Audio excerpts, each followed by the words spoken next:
Perhaps you yourself are following what's happening with Terry Kelly, the abductor of Cleo Smith, the 4-year-old girl who was taken from a tent from Quabba blowholes in Western Australia on October the 16th and subsequently found by the Task Force Rhodia 18 days later. And she was found in a home in Tompkins Avenue. It's a welfare area, so it's a state housing suburb, known by the locals as Toxic Avenue, and it's a mile from the police station, 1.5 kilometres from the police station. And can you hear the flies, Fernando? I opened the screen door to let my dog out, and flies have come in, but I can't let them out because there's others out there. This is Australia. Just let it be some ambience, maybe, as if you're in the outback. What's happening now with this case is Cleo Smith was talking with specialists last Thursday, and she's let them know that there was a woman who was dressing her, brushing her hair. It's very true that Cleo looked cared for when she was collected by police, at least in that sort of regard. So police are back looking for the presence of another person. They're gathering evidence. There's many bags of evidence being stacked up outside the home. They're checking everything in the yard, like discarded bed frames, etc. And I wonder if Kelly was dressed as a woman, but I also don't doubt Cleo's intelligent to express clearly that there was a man, Kelly, and a woman. So, that was just a fleeting thought, really. I'll mention that Brent Kilgallen, the caretaker up at Quabba, he has stated that Terry Kelly actually would commonly be up at Quabba driving around in a 4-wheel drive, but only during the day. He wasn't seen there at night. It's interesting to me that it's a 4-wheel drive because a sedan is thought to be the vehicle used to abduct Cleo. So maybe this is pointing to the presence of a woman being involved, and maybe, because maybe this is her sedan. If Kelly has a 4-wheel drive, whose sedan is it? Now, this house, this is where Kelly lived with his mother figure, who's known as Auntie Penny. Auntie Penny died in 2020, and I wonder what bearing that death, that abandonment has on Terry Kelly and his psyche, and if this has spurred him on to act in a way, because he would know the story of how he came to be with Penny. He was spoken of by Penny as a gift from God. She was gifted this child after losing 6 of her own, and losing them because of her alcoholism. They were taken by the welfare system when she was down in Perth, and she was shipped up by authorities to Carnarvon, and that's where she changed her life around. So I wonder about that. Was he reenacting something, trying to work through grief in some way? I'm in no way excusing what's happened, and I do think it's disgusting.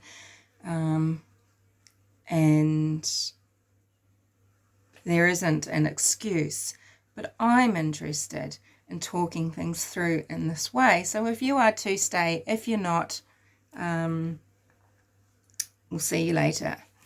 So I wanted to just talk a little bit about Auntie Penny. So as I've said, Auntie Penny was moved up to Carnarvon out of the city by authorities. So maybe this is when this estate was being built, and, various people were selected to have these homes or offered these homes to live in. And when she died, she was 77, And when she got Terry Kelly, he was 2, so 34 years ago. So, you know, she probably had quite a devastating life up until her mid-30s. Then what's happened? A woman has come to her and said, will you look after my boy? Penny already had grandsons living with her, so by this stage, maybe, you know, she has proven that she's responsible, and she's been deemed suitable suitable as a guardian to 3 grandsons. And it seems she's got a partner, because she tells the story that a woman approached her saying, I can't look after my boy anymore. She had the grandsons already because her own daughter had died from MS, multiple sclerosis. And she tells the story in an oral history that's recorded for a museum over there that Snowy was drunk and he said, we'll take him.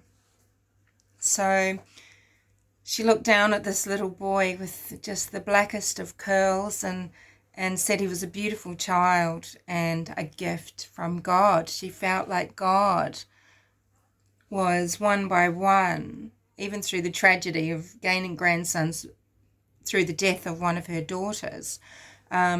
She says, you know, she's gaining her children back, and no doubt she treasured Kelly, but whether some sort of,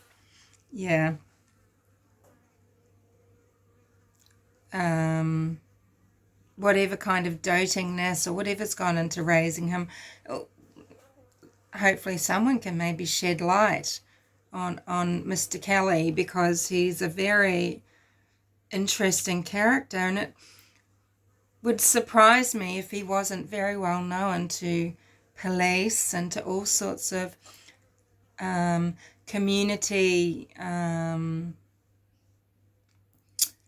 organisations in Carnarvon, you know, drop-in centres, doctors, all sorts of community centres, Indigenous organisations, and the police. You know, it surprised me. So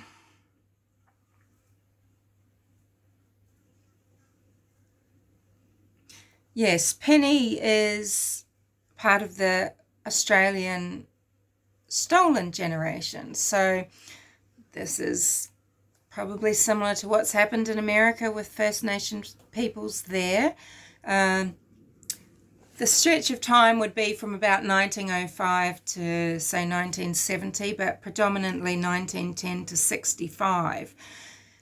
It was thought that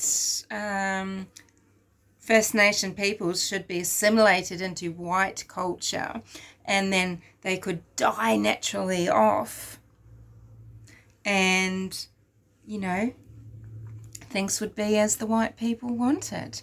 So half-caste and mixed-race children were all torn away and forbidden to speak their language. They weren't placed necessarily anywhere near any other Australian Aboriginal people. They weren't necessarily placed in a home, in a house with adults and, you know, as a family unit. A lot of stolen children ended up in institutions, on missions, and Penny was no exception. And she was flogged. She was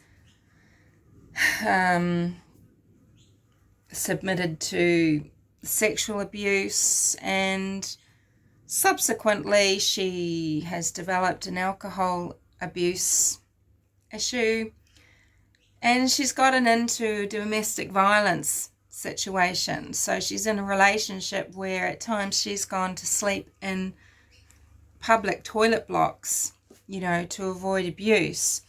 And through all of this, she's had 6 children, and the welfare has taken all 6 children away from her because of the alcoholism. She wasn't able to look after her children. And then, you know, she's been moved up to Carnarvon, placed in this house, She's had the gift of God, as she calls it. She's given this little child, and she's raised Terry, it seems, alongside 3 grandsons. So whether or not a woman that was helping him is any relation, maybe a wife or of these grandsons of Penny, I'm not sure. But I do have to wonder what part Penny dying in 2020 has to play on Terry Kelly.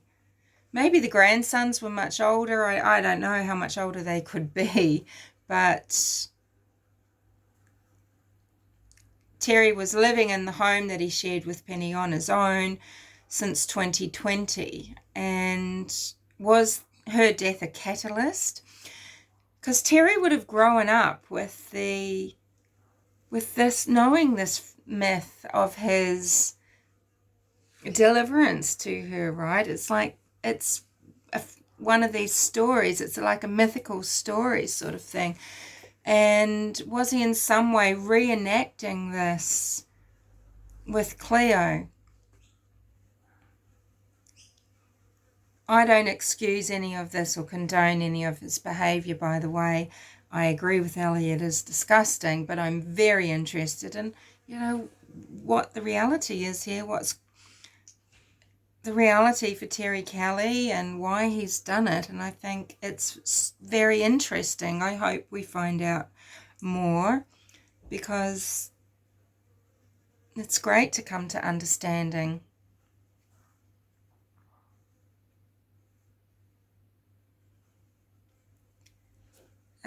Right, so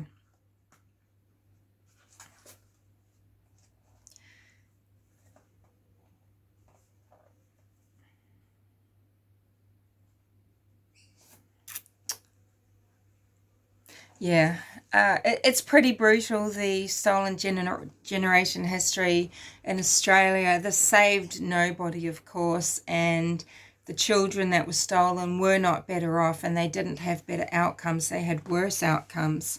They had higher incidences of criminality, criminal records, getting themselves into trouble, developing misuse of alcohol issues in particular, dysfunction throughout their lives, and little wonder. And yeah, it does horrify me to think of how recent this history really is, and how many people are affected, because of course the children of the people and the grandchildren of the people taken are greatly affected as well.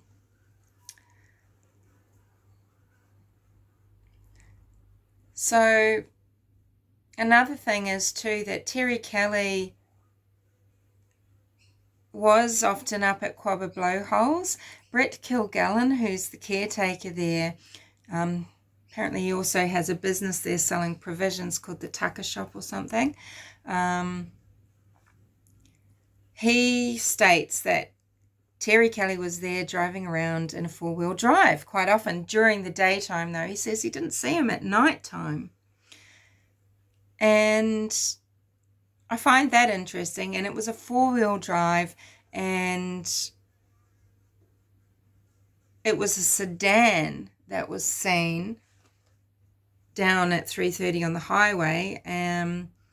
So is it a sedan that was used in this abduction?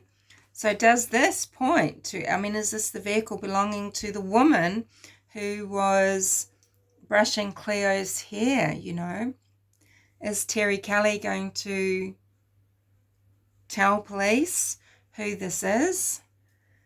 I think there's so much more to learn in this case. It's truly, it's quite bizarre. It's quite bizarre. We know that Terry Kelly was following Ellie and her daughter Cleo, on Facebook. So it's quite confusing in that sense too, because police had said a stalker had been ruled out, but perhaps they meant that he hadn't actually been too close to the property. But it certainly seems that he was watching, and perhaps it was posted on Facebook that the family were leaving for a trip to Quabba. I'm sure, actually, if I looked back at it, that there's probably a post saying, we're looking forward to our first holiday with our new daughter Isla. It's her first time camping with big sister Cleo. So anyone watching Ellie's Facebook would probably have known. How did he know when exactly they were there, or when they were there? Did he go up and wait for them to arrive? I have a feeling that might be the case, that he didn't follow them, but he preempted their arrival. And it wouldn't have been unusual that he was there during the day, that he wasn't there the next day, because as I've said, Brett has seen him there before, and it's usual for him to not stay the night, but perhaps to return again the next day. Maybe this was because he was going home to care for Penny at night. Maybe he didn't feel secure sleeping in a vehicle or something like this and just wanted to get home. Maybe he didn't like to leave his doll collection alone. A bit of a scary thing to think of might be, is this then the first time? If there's an accomplice, is this some sort of repeated scenario? But I guess maybe we'd be hearing by now that there's been other missing children in the area that might be young and never found or something like that, or disappeared and for a day or two. I don't know. I'll look into that because it's scary, but I'm leaning towards something to do with Penny's death, and something to do with Penny's death, and something to do with maybe not coping with that and with everything going on, and his obvious obsession with the Bratz dolls. Cleo is the name of a Bratz doll. Somehow he's, I'd be interested to know how long he's been following Ellie's Facebook, is what I'm trying to say.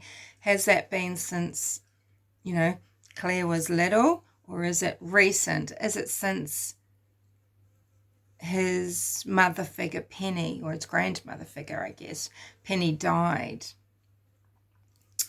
I find that very, very interesting. I'd like to know. Anyway, I just thought I'd give you this update. Did I already mention about the flies? I can't remember.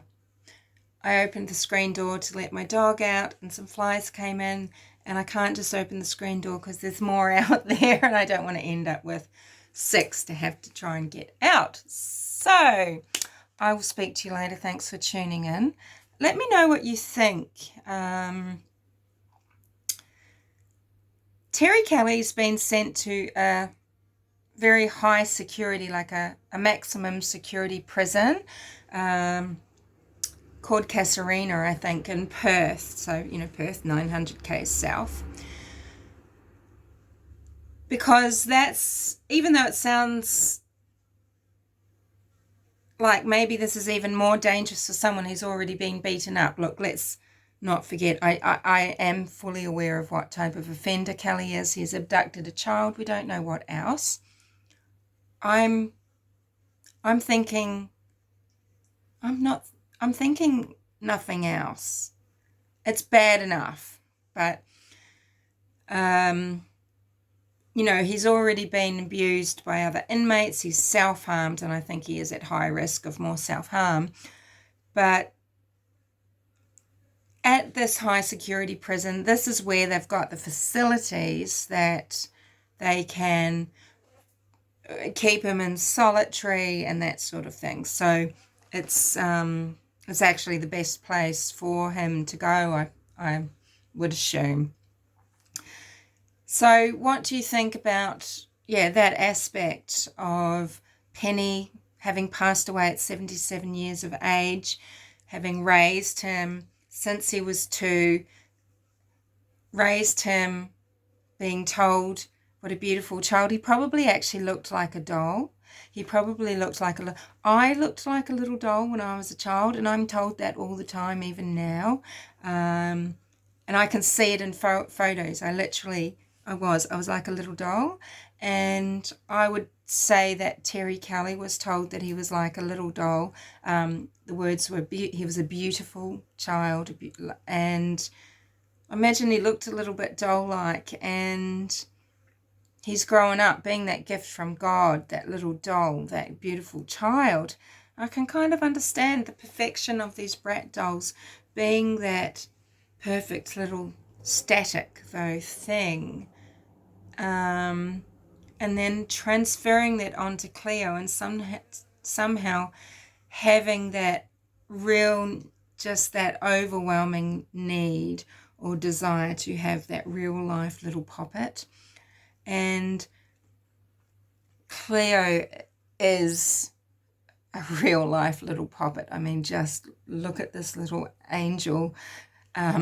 She really is a little fairy. She's like this little Poppet child. So 100% can see how she caught his eye. Another thing about Poppets, dolls. Isn't this just the theme right now, spookily, through a lot of wild, violent, disturbing, extremely noir cases? Okay, so there's the obvious creepy giggle that we think is a doll coming from the wardrobe in the Watts home. There is the picture of the life-sized childlike doll, you know, not toddler but bigger doll, covered in the white sheet, the photograph on the phone that, you know, boggled Shanann's mind. I would have been much more concerned, sheet pulled up over its face, etc. We've got Poppets. The meaning of this, you know, it's witchcraft, isn't it? Using a doll in effigy. And the common name, Poppet. And we have Poppets turning up in the disappearance of Summer Wells with Hunter, playing with the Poppets. That's a figuratively connected thing. Is that the right term? It just, and on and on and on. So these things catch my attention. It hasn't gone unnoticed that, oh, of course, right, Bratz dolls, collector of. Of course there's dolls. Now you might think dolls are going to be common when discussing cases of missing or murdered children. Well, no, you wouldn't think in this case. This might be anything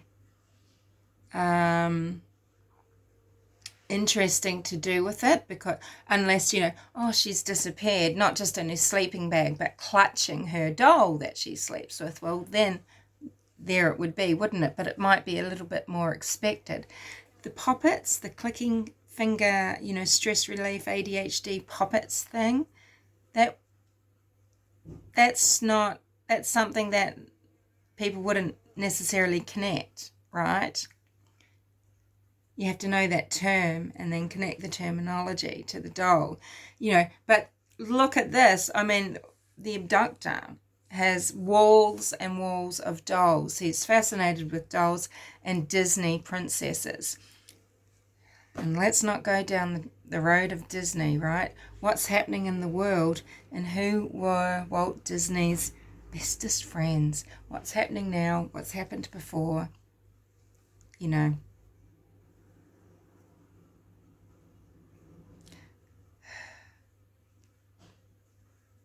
Our future is terrifying. Let me just say that. Anyway, I'll leave it there. See you down below in the comments.